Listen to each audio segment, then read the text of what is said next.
It's the My First Gig podcast, whoa. Sharing stories of first gigs and shows. Comedians sharing their memories. The fun and entertaining, exciting and crazy. With Dwayne Dugan as your host. It's the My First Gig podcast, here we go.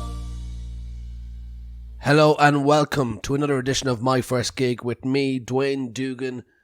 No, I've not been replaced with a smooth-talking jazz master. I am in fact sick. My nose is blocked up, my throat is sore, my head is sore. The fridge is making more noise than I wish it would because our fridge is in our living room. Because we're fairly alternative here.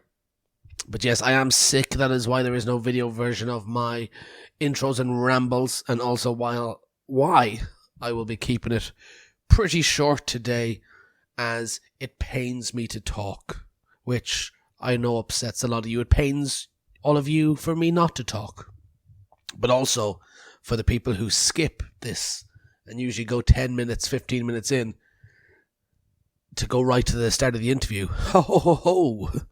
You're doing a lot of back scrolling now, aren't you, buddies? Yeah, it actually would be quicker to just listen to this. As you've seen, the guests, my first double. Is it my first double? Yeah, I think it's my first double. Actually, it is because there was issues. Is none other than Flo Joan. We recorded this at the Paddy Power Comedy Festival in Dublin this summer. They had just performed a fantastic show the night before, and we kick off our chat with how they thought the show went. They had come to Whelan's in June, I think, and sold out the main room and had a great solo show, but they said this was their first time performing to not their audience, or not exclusively their audience, but they knocked it out of the park. And as I said, yeah, we'll begin the chat, talk about their feelings on that. If the audio is a bit jumpy, it's because at these festivals you just have to record wherever you can, and we recorded it in a private library or something in their hotel in Dublin, but they had to pass the microphone back and forth, so sometimes the audio could be down. So apologies about that. If I ever do a duo, a trio, I'll buy a new recorder that has 4 audio slots rather than just 2, and I will do that just for you. If you're listening on Patreon, apologies that this is a few hours late. It's still 2 days early, but the sickness is the reason for that. If you're not listening on Patreon, what are you doing? Patreon.com/myfirstgigpod. Get it early, get it extended, and get it ad-free. There is little bits that I cut out of the interviews. Fun bits, for sure, but stuff that may not relate to their first gig specifically. So, things that won't change the story, but it's stuff you're definitely missing out on. And today's one features a kind of very in-depth story of my horror story. Have I said story a lot? I talk about when I absolutely died on my arse at the Comedy Store in London. And, you know, if my pain is fun, then go subscribe. Otherwise, you can get it right here on Acast every single week for free, or wherever you get your podcasts. Guys, yeah, I can't stop sneezing and coughing, so I'm just going to... I've edited them all. I can't talk. This is why... What I'm trying to say is, I've edited them all out, but I'm struggling to talk or breathe, and I still need to record the outro. So before I stop breathing, I'm going to record the outro and truck this up on the internet. And look, if there's no episode 4, then, you know, you can begin your 10 days of mourning for me. Guys, I'm going to go away and suck on some Nurofen, and you are going to sit back, relax, and enjoy my first gig with Flo and Joan. It was amazing. It was lush. We were actually quite... I don't know about you, but I was actually quite nervous. Because we don't gig in Ireland a lot, and it always feels scary to come somewhere you haven't gigged too many times. And when we're doing it, it's always our tour show. So the people that are there are specifically there to see you. Yeah. And so then you're always worried. I mean, also on any lineup where if it's not, it sounds weird, but like if it's not your tour show, you're like, especially for musical comedy, can be terrible and people can hate it really quickly. Yeah. Or they can hate it before you've even walked on the stage, and then they rightfully hate it even more when we start. So like it's quite I get quite nervous doing line-up shows in general, and also then in places where you're like, you don't even know who we are, so you have nothing, you don't owe us anything. Yeah. You've got nothing invested in this. Like, you do want to have a nice time, but there are also 4 other amazing people on this bill that if you hate us, it makes no difference to you. Well, thankfully it didn't work out that way. It was nice. It was really, really nice. Yeah, they were a great crowd. Certainly by the end of it, they were like, I don't know, I think they wanted more, like they didn't want to go home at that point. I felt like we were doing too much. Yeah. I got nervous that we'd done like 45 minutes and everyone was like, okay, it's time. Off. There was a drunk couple. I was watching it from the back corner and they were right down the back, and every time there was any bit of a rhetorical question, they were like answering just amongst themselves, but like they were hands up, they were standing up, they were loving it. So shout out to them. That's like we actually have a song that is called Questions, and it's just a song full of questions with no answers. That would have absolutely baffled them. They'd have gone mad. They'd have fallen over. They would have just spiraled straight into the ceiling. There was a tweet from a couple of weeks ago, and it's basically at the end of every series of Taskmaster, I think people scale the Avalon website and go, right, who's next? Yeah. And then I saw a lot of tweets calling for you guys, and it made me think, if you guys went on as like the first duo, or would you, if you had the choice, would you separate? How would that work out? We don't have the profile to do it separately. I think you know us for like egg and glasses, and without, it's like an egg shaker, not an egg. Yeah. So like, I think we would never do it separately. I think we should be the first people to do it wearing one jacket, so we have like an a arm trench in each jacket. coat. Yeah. You sit on my shoulders. Yeah, and then every now and again we pretend we're one person, and you, for some tasks, will like open a couple of buttons down the coat, and if we need a couple of extra hands, if the task is a bit tricky. Yeah, I'd love to do that show, but I think it also would break me. It would break us, and also we would. I think they should do like. I think it would be cool for them to do like a duo series, because like they do like their group tasks and stuff sometimes. But I think to do like a full where every person is a duo, so you can have like French and Saunders or Mitchell or Webb or whoever it is, to see. I think that would be really fun to see how those people work together. It like really exposes the inner workings of a duo. Yeah. But I think it's funny to watch, like most duos are just like mates, I guess. So it's fun to watch how 2 mates would like do a task. And if they have an argument, it's like quite funny or whatever. But I think because we're siblings, I think watching us like have a full-on Barney over not being able to do something right, we turn into like little squinnies quite quickly. I think we'd look like children and people would be quite embarrassed. Like we'd just resort immediately back to being like 8 years old and fighting over the remote control. And it could go a little more deeper then as well. Some deep rooted trauma could come out, but maybe that's why it would be worthwhile doing. Yeah, it would be like therapy, but they're paying us to do it. Yeah, but we would have no career left at the end of it. People would be like, it'd be a one and done duo series because they'd all break up at the end. Every duo breaks up by the end. Yeah. The actual real task is, can these duos stay together? Yeah. And then everyone goes off and has their Robbie Williams and Gary Barlow moment. And 20 years down the line, we'll do the reunions. We'll all make it back together. Yeah. So before we talk about your first gig, if I say what's your first memory of comedy, what comes to mind? Mine is our granddad used to watch Keeping Up Appearances. Oh my god, yeah. And I think we bought him our mum bought him a video for his birthday once, and we used to watch it with it. And he lived in Liverpool and we lived in Portsmouth, but whenever we went up to visit, we'd always watch Keeping Up Appearances with him. That's a really good shout. I'd have never thought about that, but that probably was it. And we would have been like 3 or 4 or 5, like young.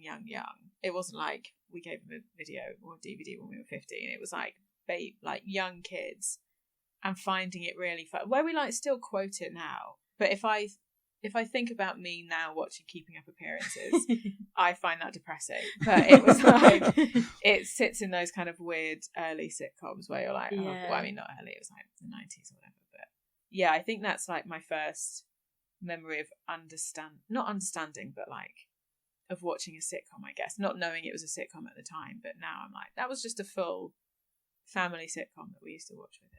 Now thinking about it, I'm trying to think about my youngest age.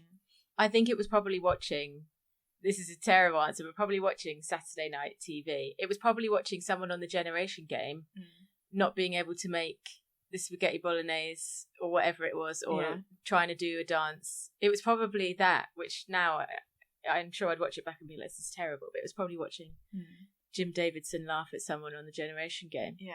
But how we've moved forward, huh? Yeah. Was it Noel's house party and all that? Yes! Time? Yeah. Oh my gosh, our earliest memory would have been Mr. Blobby. Yeah. Ruining I used to everything. love it, yeah. Oh my god, just everyone getting gunged and Mr. Blobby punching people in the head. And then running away. How big of a thing was gunge? Huge. It was ginormous. If anything, there's not enough gunge in. No, Gunge made a comeback. It's big in the States, I think. Yeah, like Nickelodeon are like big gunge fans, aren't they? But I you feel make like you don't... it's like a YouTube thing where you make Gunge. No, but as in like on telly, you don't see anyone getting a bucket of gunge to the head anymore. What was that show? Get your own back. Get Your Own Back. Yeah. Yes. The Gunge tank. All I remember is the drop. Yeah. I don't know what how they filled half an hour. All I remember is you sign up, you can drop in. Yeah. Right. The Gunge. Plop your teacher To into the ads. gunge. And, Yeah. Was it stuff like Your Teacher? Yeah, I Yeah. think Oh, he went on fantastic. with like, my dad's a piece of shit. He doesn't let me watch 24 hours in police custody or whatever. Not that, whatever that was in 1994. But yeah, you go on and be like, my dad's horrible. My teacher's horrible. She makes me do my homework. And then they're like, cool, get in the tank. That needs to be a thing. That's childhood therapy, I think. And I think with Dave Benson Phillips, I don't think you could do a remake without him at the helm. I saw he was in like wrestling What? in the UK. Stop it. Yeah. He made like an That's appearance. I think he like, I don't know what he did, but there was some like, I don't know, was it, there's a wrestling show in the Electric Ballroom in Camden. Yeah. And I think he got involved at some point. That's it might really not be cool. there, but that's the one that's coming to mind. Yeah. So I think he's cool again now. I you think know? so. Yeah. He'll never not be cool. He's the Gunge man. Captain Gunge. Captain Gunge. If I then say specifically awareness of not just comedy, but stand-up comedy or live performance comedy. I remember our mum having a Robin Williams video that was an 18 that we weren't allowed to watch. Really? But I can see the stack of videos in the corner of the house and remember seeing that and it just being like, you don't touch that video. It was that and then like a video of Madonna and then like their wedding video or something were like in a stack together. But The I holy I trio. literally never, yeah. Madonna, our parents, and Robin Williams. Robin Williams. Did I say Robbie Williams? I think you said Robin. Okay, good. Oh, It no, was yeah. Robin Williams, not Robbie Williams. And never watching it, and now being like, holy shit, that was I've got to find that video. And then I don't really know. I think it took me a while to come to stand up. It was probably watching things like Victoria Wood or yeah, honestly, it took me ages. I don't think I really watched stand up until I was a teenager.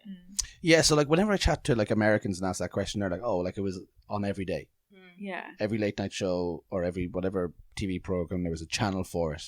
Like, so like I grew up in London, so like I had the same channels. And it was like, I don't remember stand up being on the telly till No, I really don't maybe know. the late 90s. Like, sure, there was like Paramount Comedy, but it might have something on the Saturday night. But I never knew of that Yeah. at that age. So yeah. The only entertainment I knew was Saturday night, like Friday nights, Saturday nights, and The Simpsons on TV. Yeah. I don't remember much else.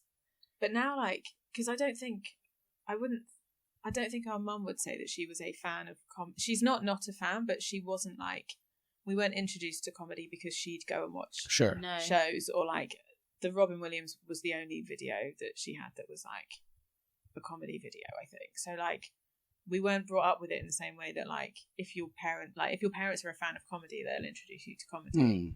So we kind of missed it in that way. But now I went through our I think it was her or our dad's record collection, and there were like 8 Billy Connolly vinyls.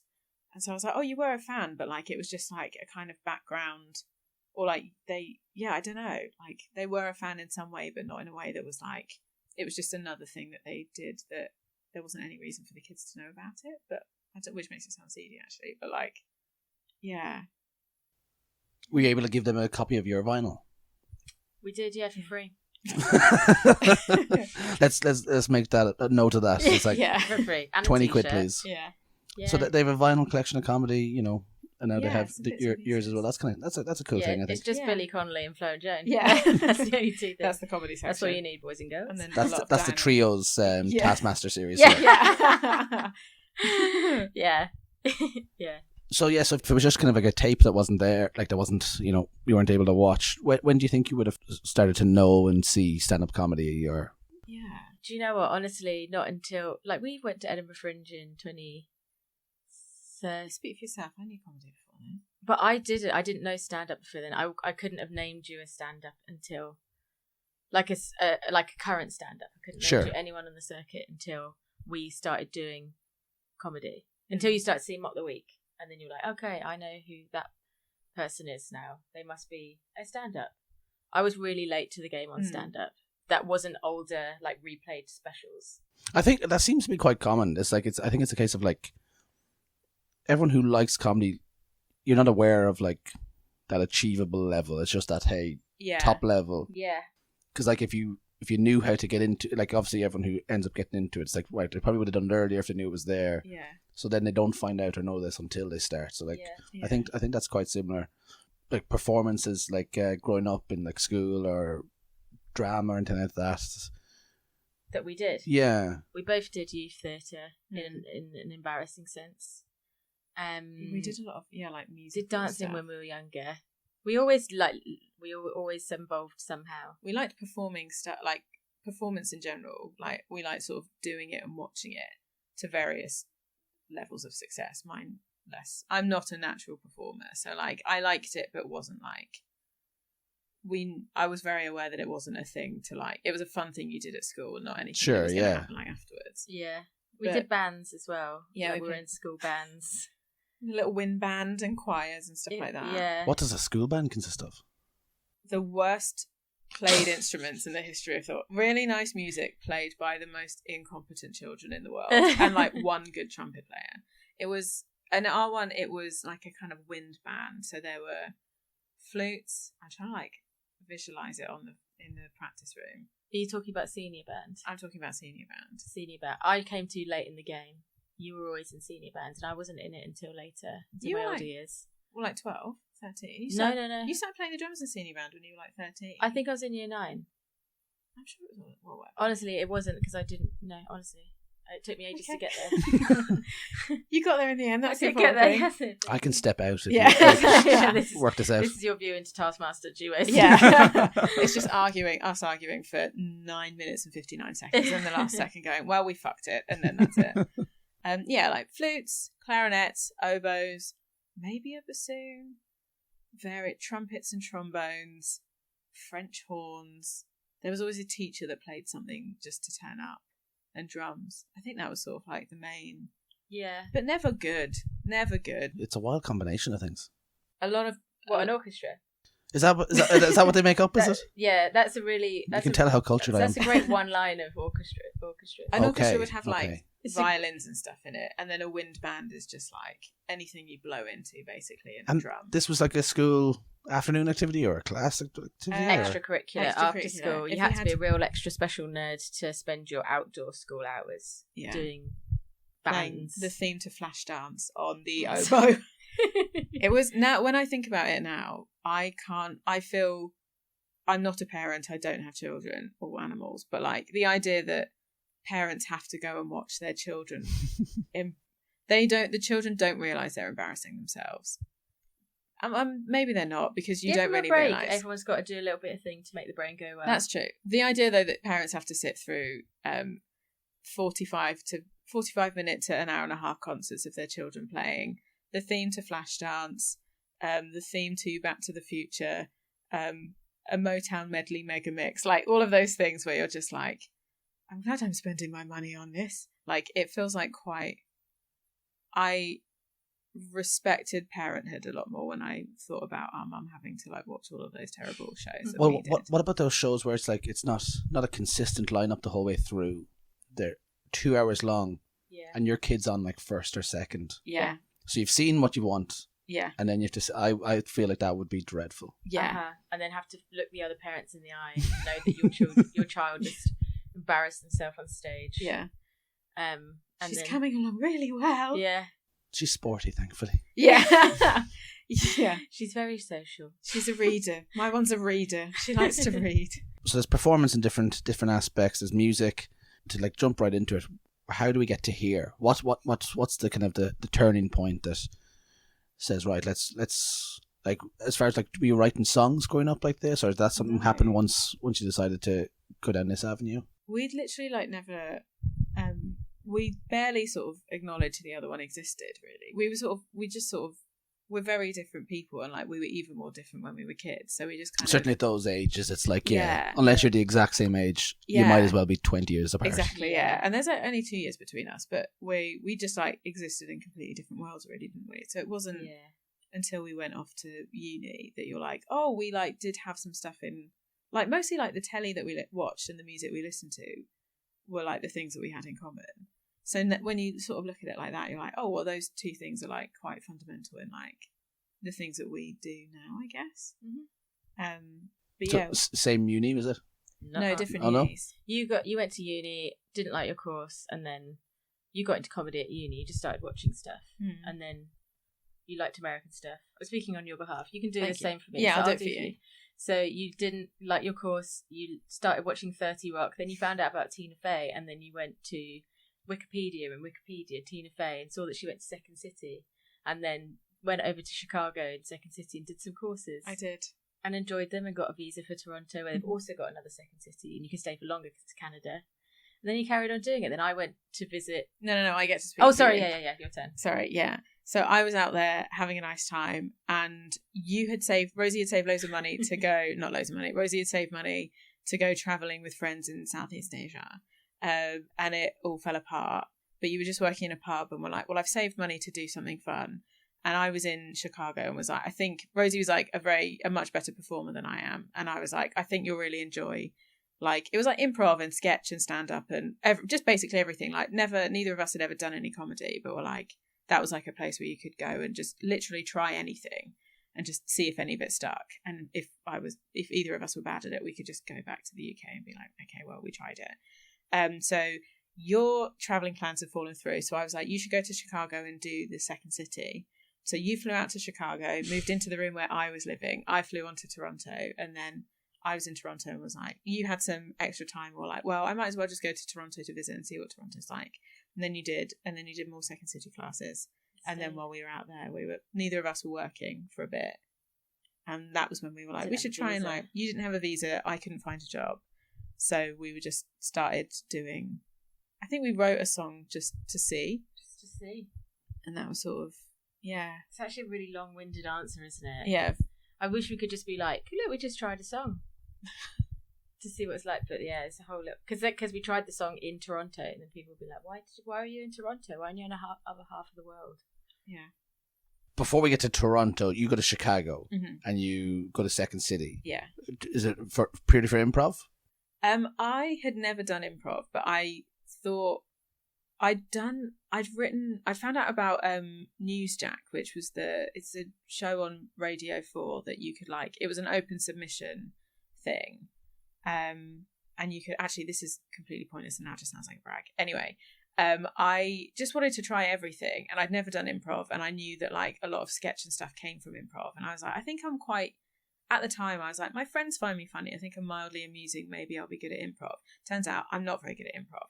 But it was, that was sort of to learn how to do it in like the kind of Second City, like American way, which is sort of all the people that I liked at the time. That's how they did it. So it was like the best place to learn it.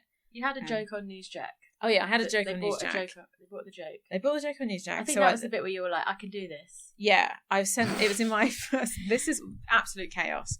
I wrote a packet of stuff, wrote a packet of jokes, sent the first time I'd ever written any jokes, sent it off, and they bought the first joke I wrote, and then it went out on the radio.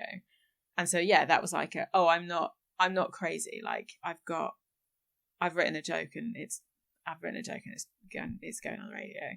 And then I sent a packet of ideas every day for like the rest of my life and never got another joke on again ever. But the first one at least. First one. But yeah, so that was kind of the impetus of, okay, I'm not crazy, I might be okay at this. And so that then I was like, okay, let's go to Chicago and do it. Do you remember what that first joke was? It was something about, it was either about Nicola Sarkozy or the Pope, and it was some kind of play on words on something, but I forget what it was now. But, that hot topical Nicola Sarkozy Pope material was absolutely banging it in 2010 or whatever it was. So while you're in Chicago, Rosie, you're back home. Yeah. What's your plan now? Just like, are you still in school? Are you in uni? I'd finished uni and I'd moved back home and just worked in a pub down the road for a year. I honestly didn't really know what I was doing. I originally wanted to go to a drama school when it was time to go to university, and I just didn't have any of the skills or confidence, or I just didn't know what I was doing. And I was doing auditions, and I wasn't even remembering the lines. It was just... Didn't you improvise a Shakespeare monologue? I went into an audition and I was learning the monologue on the train to the audition. I don't know what I thought I was doing. It's actually insane when I think about what a waste of time that all was. Is this to get into the course? This was to get onto the course, yeah. And it wasn't a small uni. It was like a proper drama school. I don't know what I don't know. So maybe subconsciously my body was like, don't even try. Just not worth it. Self-sabotage, that's what it was. And so I always liked theatre-y stuff and performing, but I just didn't know what and how I wanted to do it, or whether it was worth doing it. So yeah, I just went home and thought, I'll just travel, I'll just do that. And then I honestly really didn't have a plan at all. I remember applying for city jobs in banking when I finished uni, and having phone calls and just trying to blag my way out. And I don't know anything about banking or money. I don't know what I thought I was. I had absolutely no idea. I was an absolute mess. So I went and worked in a pub serving fucking burgers. Well, there's applications to drama school. There's writing jokes, send them to radio. There's going to do an improv course. Like, we're all slowly getting in that direction. Yeah, there's little sparks in just areas. Trying lots of stuff, I think. Trying, yeah. Just giving everything a go and just seeing what sticks. And then when the trip to Asia falls through and you change plans, we're starting to get closer to that now. Now that you're kind of like, well, no, you say you move on to Toronto. Yeah, it's not together yet at all. No. You only get 3 months in America on 90 days, isn't it? Yeah. So we met up for 4 days in New York because we hadn't seen each other for 3 months. Oh yeah. So we did a little teeny trip in New York where we handed over documents and went to see a show, and then you flew to Chicago and I flew on to Toronto from there. Yeah, that was fun, wasn't it?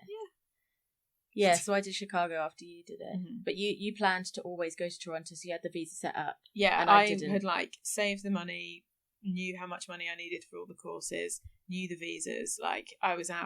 I was going out prepared. I'm the older sister, and then Rosie sort of came along behind. I'm slightly more unprepared, but knowing that I had done it, so it wasn't going in completely blind. I guess. There's a bit of a blueprint there to follow. Yeah, and it looked fun. Yeah. So, do you do any gigs off of the back of Second City? I didn't in... Did I? No, in Chicago I just did the end of... No, I think I was that... It was that early on that I wasn't... You didn't even get to do shows at that point because they were like, you're all shit. We're not putting you in front of an audience yet. Wow. This will be bad for our reputation. So I didn't do... No, I did a musical improv. I was in a musical improv class, having done no improv ever in my entire life. And then was like, what if I sing it too? Which is just chaotic because I'm not good at improv anyway. And the jury's out on how I'm not I can sing for the job, for our job. No one's asking us to audition for Les Mis. It's not, we get the job done. So I did a show with them, and I didn't enjoy it. I felt really stressed all the way through, which is great for improv. It's really good to just be completely uptight with your shoulders by your ears in an improv show. A dog in a hot car. I've done 1 or 2 shows since, and my strategy in improv is to find the tallest person on the stage and hide behind them for as long as the set is. And that's my bit, is small woman who hides from people is my improv character that I do. So I didn't do any shows in Chicago. Release the merch. It's just me poking behind someone. Yeah, I didn't do any shows in Chicago, but I watched a lot of shows and was just oh, this is fucking brilliant. I watched the Second City. I think they're different now, but at the time it was in the booming years of like, you would watch someone on a straight stage and then like 2 weeks later they were starring in a pilot in like LA or whatever. Like it was really amazing, like loads of stand up and stuff and sketch and all that kind of stuff. So yeah, I didn't do any shows until I moved to Toronto. Yeah. And so how do we get to you guys as a duo? Is that when you followed Nicola up to Toronto? Yeah, so I went to visit and then ended up staying because I saw that you could carry on doing the courses in Second City in Toronto. So I was like, oh, I enjoyed Chicago. I'll carry on doing them just like Nicola's done. And then I stayed in an Airbnb for a little bit, and then we moved we got a flat together. Mm-hmm. We convinced a really nice lady to give us a flat. Yeah. Because we had no papers or anything. Well, we had I was on a tourist visa. You had an actual visa. I had a visa, but I didn't have a job, but I had savings because I knew that I needed money to do it. And I'm a nervous person and was like, I'm not going here with like 50 quid in my pocket. Like, I'm saving money to do this so I don't die when I'm out there. So we had the flat together, tiny little stinky sewage flat. And then we did a food blog. Yeah. I think that's how it started. We did a food blog where we didn't have a lot to do. We just wondered if we could write together. So we did a food blog where we wrote about the national food of the day every single day for a whole year. It was just just a tiny little task that we thought we'd do. Yeah. One of those like when you're starting off and you're like, you have to write every single day and that's how you get good. We were like, this will make us write every day. It didn't make us get good, but it made us.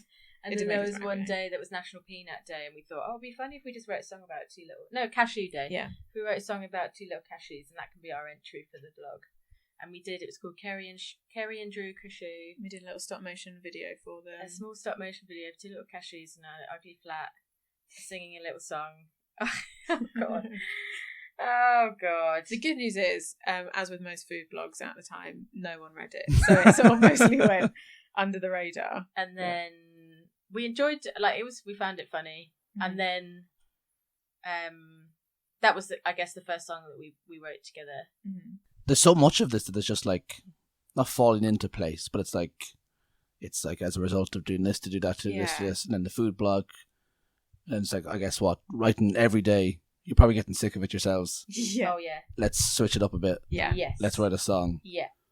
That's exactly what. And that's I guess that's the catalyst for everything that follows at least. Yeah, I think so. Yeah, and because of Second City Toronto, they had this tiny little room in the basement where you could go and do shows, like just put on like end of class shows or whatever. Yeah. And people could just host their own shows in there, and our friend was hosting. Is that right? Our friend was hosting one. Oh, maybe it wasn't. I think you could just like email someone and be like, "Can I do that show, please?" Because it was for like anyone just anyone. Try anything. Yeah. So we were like, let's go and do something and try something. And this is together at this point. Together, yeah. Right. Okay. And just to see, we're like, let's just see if we can, basically. You wrote that poem. You wrote Jane on a receipt, and that was fun. And then we learnt that, and so we did that. So we had things to. It was good to know that we've put our name in for this show. Yeah. So you've got to have 15 minutes. I think it was 15. You've got to have 15 minutes. So we just knew that that's what we had to do. So we just wrote 15 minutes of stuff. Yeah. And that was the first show. Yeah. And what's that show consist of? Is it songs? You mentioned a poem? Hot steaming hot shit. Except for... 15's longer than like usual. It's so long. It's so dumb that we were like, yeah, we can do that. But also so you're like, okay, well, we just have to. So that's what we've been told to do, and that's what we're going to do. Yeah. We did, a poem, like a poem thing, a sketch, and a song. The sketch was dog shit, and we never did that ever again. So everyone is well. If you think musical comedy is bad, then you should have seen us doing fucking sketch comedy. It was awful. But yeah, we had a song which was fine actually. Did we have two songs? No, just one. It was just one song and one poem. Yeah. But the poem ended up. We used it for a really long time, and it ended up in our special. Not even in like it'd be cute to like put the first thing we've ever done in our special. We were like, it still works, and it worked for what we needed it to in the things. We were like, cool, that goes in. Yeah. But that was like the first thing we'd ever written. Yeah. Once you emailed to join that show, how long do you have until the show itself? I can't remember. I want to say like a couple of months, because I think they were like booked enough. Yeah. So it's a considerable amount of time. Yeah. Yeah. Time to- A long time, prolonged stress. Yeah. That's probably worse, I think, isn't it? You'd probably Yeah. almost prefer it to be like next week or the week after. Yeah. Yeah. You know, you could probably even throw out good ideas in that time, Yeah. overthinking things. Yeah. The good thing though about Second City is everyone's in courses, they're all in classes, so any shows that are going in there, it's everyone learning and doing things new, and like you see a lot of rubbish and you're part of a lot of the rubbish. Like if your improv class does 10 minutes, you know it's going to be rubbish because you've been doing it for 8 weeks. So the pressure was slightly off, knowing that if we didn't do well, there won't be many people in the audience, no one's going to remember it, and you don't have to do it again, you don't have to talk about it again. Yeah. It's not like you're doing it on Comedy Central for the Yeah. first time, you know? And we were also on the other side of the world, so none of our friends or family knew about it either. It's So a it little bit felt safe like, almost. yeah, it was like a real safe way to be like, let's try it. Yeah. And if we're shit, no one will ever find out about it, and the people that saw it won't remember it, so it doesn't matter. We were still cracking our little panties, but Oh yeah, we were definitely scared. but it wasn't as bad as it could have been. Like, we weren't going into a London comedy club, Yeah. you know, Yeah, which I think would be scarier. going to like, was it King Gong or whatever it is? Like anything with any pressure. Yeah. There was no. The only pressure was the pressure that we put on ourselves to be like, let's hopefully not be shit. Did you do King Gong together? Never. I actually don't know what it is. It's I've only heard of it's the worst. We It is get our by arms far really the done worst. it. Fucking I did it ripped off. years ago, Really? and I look back now and I think, oh, it's funny. I would definitely do it again. But then you think about it, it's humiliating is a kind way to put it. It is so bad. I saw like a guy who's professional here. I won't name him, but like 30 seconds he lasted there, Really? and like he can come and smash the biggest clubs Yeah. everywhere. But it's no, they're not judging you as a comedy club or as comedians. Yeah. It's go try it out. Probably not as much a chance in It hell. takes us 5 minutes to set up the piano, so maybe we would last, but we wouldn't do anything. I have my own inbuilt gong that constantly tells me I'm a piece of shit. We're just constantly gonging ourselves off of every show before we've even Well, done them. People do their first gig at King Jesus Gong Christ. And because they don't. people- They like, since it's so well advertised, they go, oh, well, that's Yeah. the only way I can see to do a gig. That's quite funny. We prefer the safety of a no-named black box theatre in a basement of a Shoppers Drug Mart in Toronto. to Oh, do our it's best. that's the Royal Albert Hall like compared to it. So I'm sure, like, obviously it's developed over time, but when you've got that first show, because I guess writing for yourself is one thing, but now writing together and almost, I guess, writing for each other as well. How does that work, having never done it before, with this 15 minutes in mind? I'd say it's you might disagree, but I think it was probably easier than how it is now because you don't have any pressure, and it is only really joy because you're doing it for the fun of it. You're not doing it. There's like the excitement of writing it. Yeah, and every idea you get is like, oh my god, that's so funny! Yes, write that down. And now you're like, yeah, that'll work. Yeah, or That won't no. work. No, No, that's no. not funny. We Yeah, tried that that's before. And but at the other time, you're like, yeah, the beginning, it's way more fun. When you're new, every idea you have, you think is the best idea that anyone has ever come up with. So it's probably really easy, and we were also excited for the other person to be like, you've got a good idea too! I have a good idea! We should put them together and write a song! Whereas now we're like, you're a piece of shit, why are you still here? High fives all around. Yeah, like, I'll write this one, and I'll send it to you, and I don't want any notes. And you also don't really know, like, it's probably the most truest version of yourself as well, because you've got no expectations of the audience because you haven't set any precedent of your response. So you're just doing that's probably the truest moment of doing what you think you should be doing, because that's all you've got to play on. Yeah. But now you know the sound of a certain laugh, you know, like what it feels like, what this laugh should feel like, which controls your material a tiny bit more, I'd say. Yeah. Then the throw shit at the wall and see what sticks approach that you have when you're a baby. Oh, those are the good days, huh? If we get to the show then, so is there music as well for the song? Yes. Played the piano right off the get. So right off the get-go. gate, you're like, you got a piano there, you got the plan there. What do you remember what you're feeling like that day, or even as the show starts, show's on, you know, right, it's coming up soon? Probably absolutely bricking it. I think I remember having that prickly hot skin when you're sat in the show knowing that you're coming up next, or that you don't know when you're coming up. And there's barely anyone in the audience, so you're sat in the audience watching the show anyway. Yeah. But I think also with the ones that we did, they were so, like, the poem thing is so tightly scripted, and it's sort of like a kind of like a rhythmic. Yeah, it's like really rhythmic, like sort of a spoken song, but not a rap. I don't know how to, whatever. But there was no, we had to know it. So like there was no like, oh well, if it goes wrong, then like we'll just figure it out. Like we had to drill it, because we also were like, we can't get up there and shit the bed on it, because if that falls apart, then it would just be terrible. So I think there was also like, it was nerves of being like, if I forget this, then this whole thing falls apart, and there's no redeeming it when it doesn't work. So I think that was a mixture of like, I really know this, it's fine, and if I do forget this though, it's going to be a disaster. So just being sat in the audience with that nice cocktail of anxiety going on, and also being like, oh, wasn't that improv class good? I should clap for that person now. But then also at the same time, the excitement of finding out if the stuff is good or not, if it works, if it's funny. What are your memories then of the actual performance? The sketch died on its hole, and rightly so. We've gone through that. Let's not relive that trauma. Okay. The poem, I think, worked really well. Mm-hmm. And the song was an absolute banger. Mm-hmm. It really, really, really worked. It was a really simple premise. Mm-hmm. And that felt good at the end. Yeah. But it was like, I'm sure if we heard a recording of it, it would just be us not singing it in tune and screaming it. When you're so nervous, you're just opening your mouth and hoping that you go into that state of all your material properly coming out. Mm-hmm. Yes. I remember feeling good at the end, I think. I think the relief of being like, we're not shit at this. As in, we're not so terribly shit that it was silence. It gave us it all. I don't know about you, but there like were laughs. And that's what there were laughs, and it gave us enough.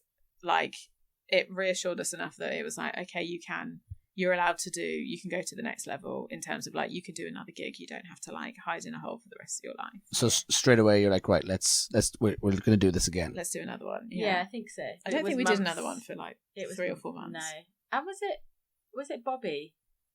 Who wasn't he hosting the show? He was in the show, and he hosted a different show in 120 Diner. Was it Bobby? I don't know. Well, they were hosting their own show in a bar in Toronto, and said, "Oh, come and do our show." But yeah, again, it was a few months in between that. And did we do the next one after that though? We absolutely ate the biggest fat one ever. That one at that brewery in. Wait, was that our second one? Maybe that was the second one. We ate a big steaming pile of caca. Yeah. Yeah, that was terrible, actually. That's perfect for the second, though. Yeah, I think because like you do great at the first, you think, right, let's do it again. Yeah. Second one goes shit. You go, oh no. I definitely need to do a third now. Yeah. Because I've seen the good feeling. Yeah. I think someone needs to make this Bobby's decision. Yeah, I think you're right. Yeah. Well, there was the good song, "Stay Indoors." Mm-hmm. That was the one that was keeping us going. I think because we always knew that we'd have that song. So if it all went to shit, at least we could go do the set and have that song in it. Yeah. We always used to put it at the end. Yeah. And so like as you start to like kind of develop then and kind of like gig more together, obviously you're close enough that if you know you're if you haven't seen each other, you make sure to see each other. Or that when you go to Nicola, when you go to Toronto, Rosie, you go to Chicago, you kind of like you're chatting at least and planning. But like, how did the sibling relationship develop since now that it's an official? Well, no, siblings pretty official actually, as well, but documented, shall we say? Working sibling relationship. I think it's a really hard question because you never think about it. Yeah. It just keeps on going. And at the time when we were in Toronto, we always lived together because we knew that we'd be leaving at the same time. So there was no point in like, and we also we arrived early enough that like we didn't know anyone else to like. I don't know if we knew that we'd be leaving at the same time. Maybe not that, but like. We had different visas. Sure. Not that, but like that I didn't know anyone else. Like, the options were move in with a complete stranger you found on Craigslist or move in together. So like when I arrived in Toronto, Nicola was staying in the most terrible rented place and it stank and there were plants coming through the floorboards and it smelled like dog food. So it was almost me. I was almost like there was no dog. There was a cat called Jesus. I came as you were lucky I came. Thank you. And I dragged her out of that apartment. It was awful. It was horrible. And then I said, things are going to get better now. Then we got our own apartment. And that's when you broke into the first song then. Yeah. Right there and then. That's when the film starts. So you're saying like the first gig was like a couple of months after booking, the next one's a couple of months after that. Mm-hmm. At what point do we start to like go, right, this is a fully kind of like rolling train now? I don't really know. I think, do you know what I think helped was that we were in the community, the comedy community in Toronto was like, we were sort of doing we went on lots of stand-up shows, we were doing lots of like sketch and improv and stuff. But we were getting asked to do a lot. Everyone and their friend had a show, and you were always just looking for new people to do it. So we were getting asked to do shows quite a lot, I think, because there was also, because we were doing music and there weren't that many people doing music. So I think that helped in being like, it's not just us trying to smash down everyone else's doors. People were like, do you want to come in? It's a bit of a snowball. And so that helped in being like, if people are asking us to do the show, then that means that we're not rubbish. So I think that helped in like building through. Yeah. Would you say? And how long ago is this? We did our first show in 2015. 2015. So we're talking about like 7 years. So to wrap up in a nice big bow, if the 2022 versions of yourselves could go into that basement right before you're about to be called, take yourselves outside, and you got a minute or two to, what do you think you'd say to yourselves now, back then, looking at what's coming down the road? Sketch isn't going to work, and it's going to be the best thing that happens to you. Yeah. I don't know. That's a very hard question. Hard question without being soppy. I think It's the perfect time to be soppy now. No. With these weird pictures in this meeting room looking at us. Yeah. I think my instinct was to say like it's the choices that you make are all good. They're all going to work. Mostly, I guess. And the ones that don't aren't going to ruin you. Yeah. Yeah. Because it's not like we. I don't know. It's going to be okay. No one said that before, have they? Look, I think it's going to be okay. The simple advice is the hands best. On each of our shoulders, look ourselves right in the eye. It's going to be okay. Yeah. And definitely don't do the sketch. And don't do the sketch comedy.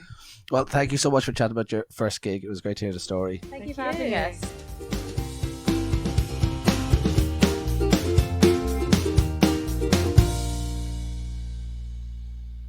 So there you have it. Flo and Joan, thank you for being fantastic guests. Rosie and Nicola, they were absolutely amazing. If you like musical comedy and you want to check them out, well, they have a special on Amazon Prime. Go check that out. If you love big physical things in your hands that you can go, wow, this is pretty cool, there should be more of these related to comedy, well then go to their website, floandjoan.com, and you can buy their album on a beautiful multicolored vinyl. There's t-shirts, loads more clips. They're on Spotify. Oh God, my voice is going. Guys, Flo and Joan, trust me, check them out. One of my favourite acts that I've begun following over the last couple of years, and I was delighted to be able to share not one, but two stories on how they came together for my first gig. If you're listening on Patreon, thank you very much. If you're not, consider chucking just €1 to support the podcast, and that way you get things early. You get them ad free. But if you want them even earlier and want to be sound, then for €5 you can get them 2 days earlier. Patreon.com/myfirstgig. Follow on the socials at myfirstgigpod and me at Dwayne Dugan. Before my voice goes, I'm going to go. We'll see you next week. But before I leave you, I would love to tell you that next week's guest is the fantastic Rhys James. This is a lockdown interview that got corrupted. The file got corrupted. Lost the audio. Didn't want to text Rhys and be like, hey, we're going to have to do that again or it's never coming out. So I just never spoke to him again. And I am very excited to pop him a message and say, hey, this is coming out now, just so you know why it's 2 years later. And I'm asking you, hey, how's lockdown treating you?